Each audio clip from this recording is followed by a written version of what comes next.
Hello guys, അപ്പം നമുക്കിന്നൊരു മണി saving box ഉണ്ടാക്കാം. അതിന് വേണ്ടി ആദ്യം തന്നെ ഞാൻ 2 സ്ക്വയർ കട്ട് ചെയ്ത് വെക്കുന്നത് ഈ കാണുന്ന അളവിലൊക്കെ. അപ്പോൾ 2 എണ്ണം വേണം കേട്ടോ നമുക്ക്.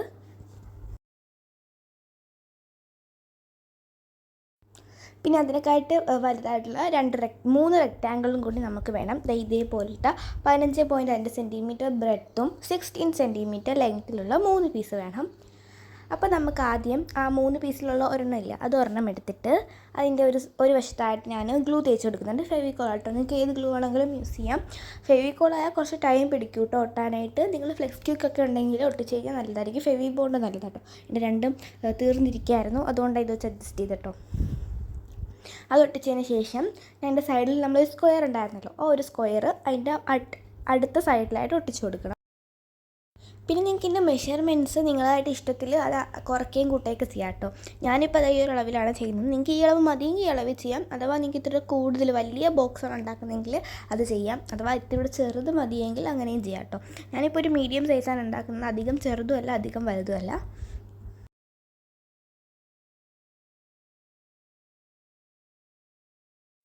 പിന്നെ ഇതിൻ്റെ അടുത്ത സൈഡ് ഒട്ടിച്ച് കൊടുക്കുന്നുണ്ട്. പിന്നെ അടുത്ത നാലാമത്തെ സൈഡ് എടുത്തപ്പോൾ അത് കുറച്ച് വലുതായിരുന്നു. അപ്പോൾ അതിനാണ് കട്ട് ചെയ്തിട്ട് ചെറുതായിട്ടൊന്ന് ശരിയാക്കി കൊടുക്കുന്നുണ്ട് കേട്ടോ. ചിലപ്പോൾ നിങ്ങൾക്കത് പെർഫെക്റ്റ് ആയിട്ട് വരും. എനിക്കത് ചെയ്തപ്പോൾ എന്തോ അത് ഇത്തിരി വലുതായിപ്പോയി. അപ്പോൾ നിങ്ങളതൊന്ന് കറക്റ്റായിട്ട് ഷേപ്പാക്കി എടുത്തിട്ടുണ്ട്.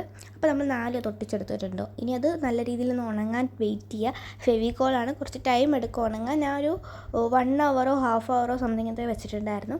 അപ്പോൾ അതിന് ശേഷം ഉണക്കി എടുത്തിട്ടുണ്ട്. പിന്നെ നമ്മൾ ആ സൈഡിൽ 3 കട്ട് ചെയ്ത് എടുക്കുന്നില്ലേ, നിങ്ങൾ എടുക്കുമ്പോൾ 4 കട്ട് ചെയ്തെടുക്കാൻ നോക്കുക കേട്ടോ. ഞാനത് വിട്ടുപോയതാണ്. അപ്പം ഞാൻ പിന്നെ എക്സ്ട്രാ ഒരെണ്ണം അളവിൽ കട്ട് ചെയ്തെടുക്കുന്നുണ്ട്. പിന്നെ എൻ്റെ സെൻറ്റർ കണ്ടുപിടിക്കുക കേട്ടോ ഞാൻ ചെയ്യുന്നത്. എൻ്റെ സെൻറ്റർ കണ്ടുപിടിച്ചിട്ട് നമ്മൾ വഞ്ചിയാകുമ്പോൾ സെൻറ്ററിലൊരു ഹോള് കാണില്ല നമുക്ക് പൈസ ഇടാൻ വേണ്ടിയിട്ടുള്ളത്. അതിന് വേണ്ടിയിട്ട് ഒരു ഹോൾ ഞാൻ കട്ട് ചെയ്തെടുക്കുന്നുണ്ട്. ഞാൻ വരച്ചപ്പോൾ ഇത്തിരി വലുതായി പോയിട്ട് ആ ഹോള് നിങ്ങൾ വരയ്ക്കുമ്പോൾ ഇത്തിരി ചെറുതാക്കിയിട്ട് വരയ്ക്കുക. ഇതാകുമ്പോൾ നമുക്ക് പെട്ടെന്ന് പൈസ എടുക്കാൻ പറ്റും കേട്ടോ. ഈ ഹോളിൽ കൂടെ പൈസ വരുന്നുണ്ടായിരുന്നു. നിങ്ങൾ ചെയ്യുമ്പോൾ ചെറുതായിട്ട് കട്ട് ചെയ്യുക. ഞാൻ ഇതിൻ്റെ ലാസ്റ്റ് ഇത് ഇങ്ങനെ ചെറുതായിട്ട് ഹോൾ ചെറുതാക്കുന്നുണ്ട്. അത് എങ്ങനെയാണെന്നുള്ള വീഡിയോ ഞാൻ എടുക്കാൻ മറന്നുപോയി കേട്ടോ. അതിൻ്റെ ഫോട്ടോ ഞാൻ ലാസ്റ്റ് കൊടുക്കാം. പറ്റുവാണെങ്കിൽ അതിൻ്റെ വീഡിയോ ഞാൻ ഇട്ടിരിക്കാൻ, എടുക്കാൻ മറന്നുപോയതാണ്.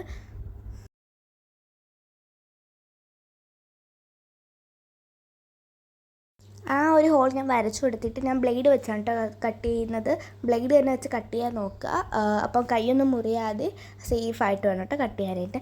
എന്നിട്ട് അത് കട്ട് ചെയ്തതിന് ശേഷം ഞാൻ അതിൻ്റെ 4 കോർണറിലും ഫെവിക്കോളാട്ടോ തേച്ച് കൊടുക്കുന്നത്. അതിൻ്റെ 4 കോർണറിലും ഫെവിക്കോൾ തേച്ചിട്ട് ഒന്ന് ഒട്ടിച്ച് കൊടുക്കാം. ഞാൻ പിന്നെ ലാസ്റ്റ് എൻ്റെ ഫ്ലെക്സിക്ക് ഒരു തുള്ളി ഉണ്ടായിരുന്നു, അപ്പോൾ ഞാൻ തുള്ളി വെച്ചിട്ട് ജസ്റ്റ് അതിൻ്റെ കോർണറിൽ ലാസ്റ്റ് ഒട്ടിച്ച് കൊടുക്കുന്നുണ്ട്. അതിൻ്റെ വീഡിയോ ഇതിനകത്തില്ല, അതുകൊണ്ട് ഞാൻ പറഞ്ഞത് കേട്ടോ. അപ്പോൾ ഫെവിക്കോൾ ഒട്ടിച്ചതിന് ശേഷം കുറച്ച് ടൈം എടുത്തുകൊണ്ട് ഞാൻ പെട്ടെന്ന് എൻ്റെ കോർണറിലൊക്കെ ഒരു തുള്ളി ഫ്ലെക്സിക്ക് ഒഴിച്ച് കൊടുത്തിട്ടുണ്ടായിരുന്നു.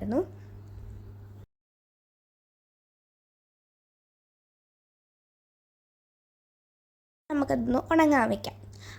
പിന്നെ ഞാൻ ഇതൊന്ന് പേപ്പർ വെച്ച് കവർ ചെയ്തായിരുന്നു കേട്ടോ, വൈറ്റ് പേപ്പർ. ഞാൻ അത് കവർ ചെയ്തുകൊണ്ടിരുന്നപ്പോഴാണ് ശ്രദ്ധിച്ചത് വീഡിയോ ഓണാക്കാൻ മറന്നുപോയിന്ന്. അപ്പോൾ ഞാൻ പകുതി എത്തിയപ്പോഴാട്ടോ കണ്ടത്. അങ്ങനെ പകുതി എത്തിയിട്ട് ഞാൻ ഓണാക്കിയിട്ടുണ്ട്.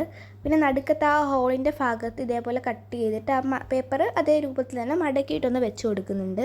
അല്ലെങ്കിൽ നമുക്ക് പൈസ ഇടാൻ പറ്റത്തില്ലല്ലോ, അതുകൊണ്ട് ആ പേപ്പർ ഒന്ന് കട്ട് ചെയ്തിട്ട് ആ ഹോളിൻ്റെ കറക്റ്റ് രൂപത്തിൽ വെച്ചിട്ടൊന്ന് വെച്ച് കൊടുക്കുന്നുണ്ട്. പിന്നെ ഞാൻ എല്ലാ സൈഡും അങ്ങനെ കവർ ചെയ്തിട്ടില്ല. അതായത് അടിഭാഗം മാത്രം ഞാൻ കവർ ചെയ്തിട്ടില്ല, കാരണം അത് കാണത്തില്ലല്ലോ നമ്മൾ താഴെ വെക്കുമ്പോൾ. അതുകൊണ്ട് അത് കവർ ചെയ്തിട്ടില്ല, ബാക്കി എല്ലാ സൈഡും കവർ ചെയ്തിട്ടുണ്ട്. പിന്നെ ഞാൻ ഈ ഒരു അളവിൽ നമ്മൾ ഫോം ബോർഡ് കട്ട് ചെയ്തെടുത്തിട്ടുണ്ട്. ഫോം ബോർഡ് ഇതേപോലെ ഒരു ഫ്രെയിം രൂപത്തിലാട്ടോ കട്ട് ചെയ്തെടുക്കുന്നത്. നിങ്ങൾക്ക് കാർഡ്ബോർഡ് ആയാലും മതി. എനിക്കത് പേപ്പറിൽ കവർ ചെയ്യാൻ മടിയായതുകൊണ്ട് ഞാൻ ഫോം ബോർഡ് വെച്ച് അഡ്ജസ്റ്റ് ചെയ്തു കേട്ടോ. അങ്ങനെ നമ്മൾ ഫോം ബോർഡ് ഈ ഒരു കോർണർ ഈ ഒരു സൈഡിൻ്റെ അളവിലാണ് ഞാനിപ്പോൾ കട്ട് ചെയ്തെടുക്കുന്നത്. ഇനി ഞാൻ 4 ഫോം ബോർഡിൻ്റെ കുഞ്ഞു കഷ്ണങ്ങൾ ഇതേപോലെ കട്ട് ചെയ്തെടുക്കുന്നുണ്ട്. അത് നമുക്കിങ്ങനെ പൊങ്ങി നിൽക്കാൻ വേണ്ടിയാണ്. അത് ഞാൻ 2 വെച്ച് നോക്കി. അപ്പോൾ ഇത്തിരി ഭയങ്കര ഹൈറ്റായിട്ട് തോന്നി, അതുകൊണ്ട് ഞാൻ ഒരെണ്ണേ വെക്കുന്നുള്ളൂ കേട്ടോ. അപ്പോൾ അത് നല്ല തിന്നായിട്ട് കട്ട് ചെയ്യുക. ഇത്രയും കട്ടി വേണ്ട. അപ്പോൾ ഇത്തിരി ചെറുതായിട്ട് അത് കട്ട് ചെയ്ത് കൊടുക്കുന്നുണ്ട്. 4 മതി കേട്ടോ, കൂടുതലൊന്നും വേണ്ട. നിങ്ങൾക്കിപ്പം തോനെ വെക്കണമെന്നുണ്ടെങ്കിൽ വെക്കാൻ. ഇപ്പോൾ 4 വെച്ചിട്ടുള്ളൂ. ഇനി ജസ്റ്റ് അതൊന്ന് കമത്തി വെച്ചിട്ട് ആ ഒരു ഫ്രെയിം കമത്തി വെച്ചിട്ട് ഫ്ലെക്സ് ക്യൂക്കാണ് ഞാൻ യൂസ് ചെയ്യുന്നത്. ഫ്ലെക്സ് ക്യൂക്ക് ഇതേപോലെ അത് വെച്ചിട്ടൊന്ന് ഒട്ടിച്ച് കൊടുക്കുന്നുണ്ട്. പിന്നെ ഗൈസ്, വെട്ടത്തിൻ്റെ ഇത്തിരി കുറവുണ്ട്. ഞാൻ രാത്രിയാണ് കേട്ടോ ഈ വീഡിയോ എടുക്കുന്നത്, അതുകൊണ്ടാണ് കേട്ടോ. അപ്പോൾ അതെല്ലാം ഒന്ന് ക്ഷമിച്ചേക്കണേ. പിന്നെ നമ്മളെ വീഡിയോ ഇഷ്ടപ്പെട്ടാൽ ലൈക്കും ഷെയറും സബ്സ്ക്രൈബും ചെയ്യാൻ മറക്കല്ലേ.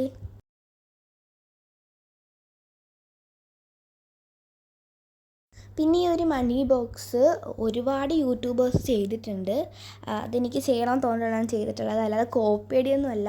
ഇതിപ്പോൾ എല്ലാവരും ചെയ്യുന്നത് തന്നെയല്ലേ. അപ്പം ഞാനിത് മീഷോയിൽ നോക്കിയിട്ടുണ്ടായിരുന്നു, ഇത് മേടിക്കാൻ നോക്കിയതാണ്. അപ്പം അതിന് റേറ്റ് കണ്ടപ്പം ഞാൻ വിചാരിച്ചു നമുക്കിത് എന്തുകൊണ്ട് ഉണ്ടാക്കാമല്ലോ, വെറുതെ ഇത് മേടിക്കണ്ടല്ലോ. അപ്പോൾ എനിക്കത് വീഡിയോയും എടുക്കാമല്ലോ, അതുകൊണ്ടാണ് ഞാൻ ഉണ്ടാക്കിയത്.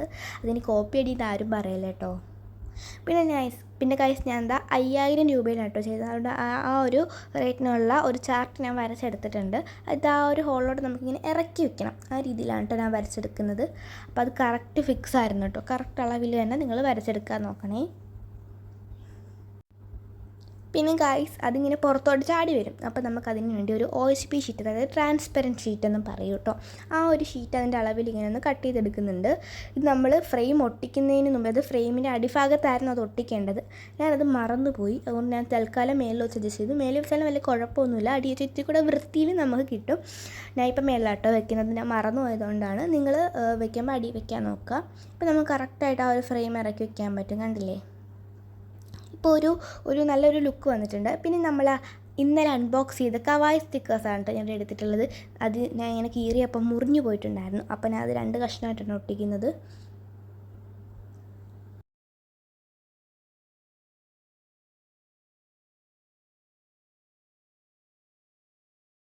അപ്പോൾ നിങ്ങൾക്ക് ഈ സ്റ്റിക്കർ ഇല്ലയെന്ന് പറഞ്ഞാൽ നിങ്ങൾ വിഷമിക്കേണ്ടത്, ഇത് പ്ലെയിനായിട്ട് ഇട്ടാലും ഭംഗി തന്നെയാണ്. അല്ലെങ്കിൽ നിങ്ങൾക്ക് വേണമെങ്കിൽ സ്റ്റിക്കേഴ്സ് വരച്ചിട്ട് ഇതേപോലെ ചെയ്തത്, അല്ലെങ്കിൽ ട്രേസ് ചെയ്ത് വരയ്ക്കാം. എങ്ങനെയെങ്കിലുമൊക്കെ ഒന്ന് വരച്ചിട്ട് സ്റ്റിക്കർ വെച്ചൊന്ന് ഡെക്കറേറ്റ് ചെയ്താൽ മതി. ഇനി വാഷി ടേപ്പൊക്കെ ഉണ്ടെങ്കിൽ അതൊക്കെ വെച്ചൊന്ന് ഡെക്കറേറ്റ് ചെയ്യാം കേട്ടോ. എങ്ങനെ വേണമെങ്കിലും നിങ്ങൾക്ക് ഇത് ഡെക്കറേറ്റ് ചെയ്തെടുക്കാം കേട്ടോ. അപ്പോൾ ഞാൻ ഈ സ്റ്റിക്കേഴ്സ് ഉള്ളത് കൊണ്ട് ഈ സ്റ്റിക്കേഴ്സ് വെച്ച് അഡ്ജസ്റ്റ് ചെയ്യുന്നതേ ഉള്ളൂ. പിന്നെ മേളിലും ഇതേപോലെ ഒന്ന് ഒട്ടിച്ച് കൊടുക്കുന്നുണ്ട്. പക്ഷേ ഇത് നമുക്ക് ഈ ഒരു ഇതെടുക്കുമ്പോൾ ഇങ്ങനെ കമത്തിയിട്ടാണ് എടുക്കേണ്ടത്. അത് ഇത്തിരി ബുദ്ധിമുട്ടായി തോന്നിയതുകൊണ്ട് ഞാനൊരു റിബൺ വെച്ചിട്ട് അതിങ്ങനെ വലിക്കാൻ പറ്റുന്ന രീതിയിൽ ആക്കാൻ നോക്കുക കേട്ടോ. അപ്പോൾ ഞാനൊരു ബോ ഉണ്ടാക്കിയിട്ട് അതിൻ്റെ മേളിൽ ഇതേപോലെ ഒന്ന് ഒട്ടിച്ച് കൊടുക്കുന്നുണ്ട്. അപ്പോൾ അവിടെ കുറച്ച് സ്റ്റിക്കർ ഉണ്ടായിരുന്നു, ആ സ്റ്റിക്കറിനെ ഇളക്കി കളഞ്ഞിട്ടാട്ടോ ഒട്ടിക്കുന്നത്. ഞാൻ ബോ ഡബിൾ സൈഡ് ടേപ്പ് വെച്ചിട്ടാണ് കേട്ടോ ഒട്ടിക്കുന്നത്. കാരണം ഫെവിക്കോളൊക്കെ വെച്ചിട്ട് ഒട്ടിക്കുവാണെങ്കിൽ അത് ഒട്ടത്തില്ല. അതുകൊണ്ട് ഞാൻ ഡബിൾ സൈഡ് ടേപ്പ് വെച്ച് ഒട്ടിക്കുന്നേ ഉള്ളൂ. ഫ്ലെക്സ് ക്വിക്കിലാണെങ്കിലും ഒട്ടും കേട്ടോ. അപ്പം അതിത്തിരി ആ ഒരു ഭാഗത്തൊക്കെ പശയാവും, അതുകൊണ്ടാണ് ഞാനത് പൊട്ടിക്കാനത്. ഒന്ന് ഡബിൾ സൈഡ് ടേപ്പ് സജസ്റ്റ് ചെയ്തു. പിന്നെ നമ്മൾ ആ ഒരു പേപ്പറിൻ്റെ ബാക്കിൽ ഇതേപോലെ ഒരു കുഞ്ഞ് ടേപ്പിൻ്റെ കഷ്ണം എടുത്തിട്ട് ആ ഒരു റിബൺ ഇതേപോലെ ഒന്ന് ഒട്ടിച്ചു കൊടുക്കുന്നുണ്ട്. എന്നിട്ട് റിബൺ ഇപ്പോൾ ഇങ്ങനെ പൊങ്ങി നിൽക്കുന്നത് ഒരു വൃത്തിയായിട്ട് എനിക്ക് തോന്നിയുണ്ട്. നമ്മൾ ക്ലിയർ ഡബിൾ സൈഡ് ടേപ്പ് ഉണ്ടല്ലോ, ആ ഒരു ഡബിൾ സൈഡ് ടേപ്പിൻ്റെ ഒരു കുഞ്ഞ് കഷ്ണം ഇതേപോലെ എടുത്തിട്ട് അവിടെ നിന്ന് ഒട്ടിച്ചു കൊടുക്കുന്നുണ്ട്. നമുക്ക് കാണത്തുമില്ലല്ലോ, അപ്പോൾ അതതിനോട് വൃത്തിയായിട്ട് ഇരുന്നോളും. അപ്പോൾ ഇതിങ്ങനെ വർക്കാവുന്നതെന്ന് കാണണ്ടേ. ഞാൻ ആദ്യം തന്നെ ഒരു ഐശ്വര്യമായിട്ട് ഒരു 500 നോട്ട് എടുത്തിട്ട് അതിനകത്തോട്ട് ഇട്ടിട്ടുണ്ട്. 500 100 ആട്ടോ ഇട്ടിട്ടുള്ളത്. ഇപ്പം നമ്മൾ ചാർട്ട് ഇതേപോലെ എടുത്തിട്ട് ഒരു സ്കെച്ചോ മാർക്കറോ പെയിൻ എന്തെങ്കിലും എടുത്തിട്ട് നമ്മൾ ഇട്ട എമൗണ്ട് ഇതേപോലെ ഒന്ന് കട്ട് ചെയ്ത് കൊടുക്കുക. അതേപോലെ ഇങ്ങനെ ഒന്ന് കട്ടാക്കി ഒന്ന് വരച്ച് കൊടുത്താൽ മാത്രം മതി. അപ്പോൾ നമ്മളെ സംഭവം ഇത് റെഡി ആയിട്ടുണ്ടെങ്കിൽ നമ്മൾ മൊത്തം ഈ ചാർട്ടിന് മൊത്തം കട്ടാകുമ്പോൾ നമുക്ക് 5000 രൂപ കിട്ടും കേട്ടോ. അപ്പോഴാണ് നമ്മൾ ഈ ഒരു സേവിങ് ബോക്സ്. പിന്നെ കഴിച്ചാൽ ഇതേപോലെ അതിങ്ങനെ ചെറുതായിട്ടൊരു ഫോം ബോർഡ് കട്ട് ചെയ്തിട്ട് ഇതേപോലെ ചെറിയൊരു ഊട്ട് ഉണ്ടാക്കിയിട്ട് അതേപോലെ എൻ്റെ മരത്തൊട്ടിച്ച് കൊടുക്കുന്നുണ്ട്. അപ്പോൾ ഇത്രയുള്ളൂ നമ്മളെ ഫൈനൽ ലുക്ക്. എല്ലാവർക്കും ബൈ.